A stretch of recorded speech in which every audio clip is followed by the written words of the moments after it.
Сәлеметсіздер ме? Бүгін біз сіздермен кез келген жүкті әйелге пайдалы болатын айтолғақ тақырыбында сөйлесетін боламыз. Жалпы айтолғақ жүктіліктің 22 аптасынан бастап кез келген мерзімде болуы мүмкін.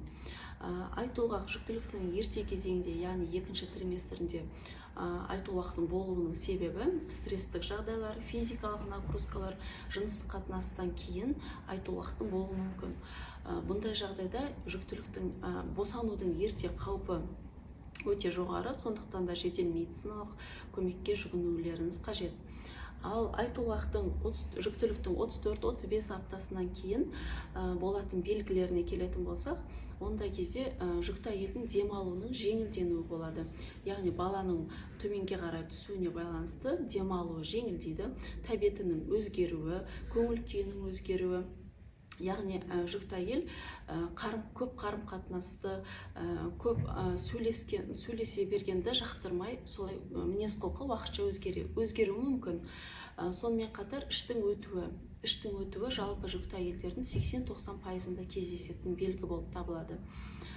Ол жүкті әйелдің ағзасының босануына ағзасының дайындалуы болып табылады.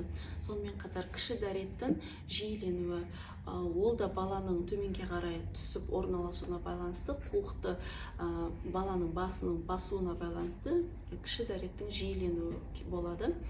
Сонымен қатар баланың қозғалысының азаюы, ол іштегі баланың өсуіне байланысты және жатырдың барлық орнын қамтып баланың қозғалысының азаюына алып келеді.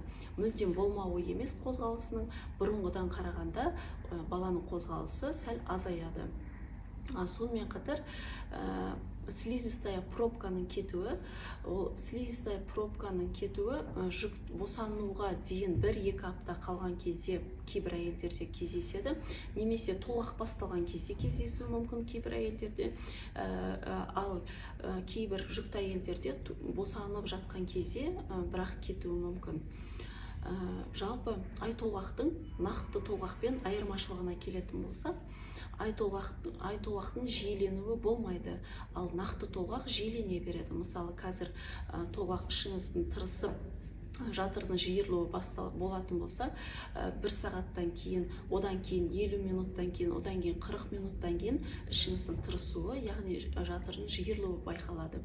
Ал айтолғақ кезінде ондай жиілену болмайды, яғни қазір ішіңіз тырысып, жатыр жиырылып, ішіңіз тырысатын болса, ол 2-3 сағаттан кейін жоғалып кетуі мүмкін, немесе келесі күні қайталануы мүмкін.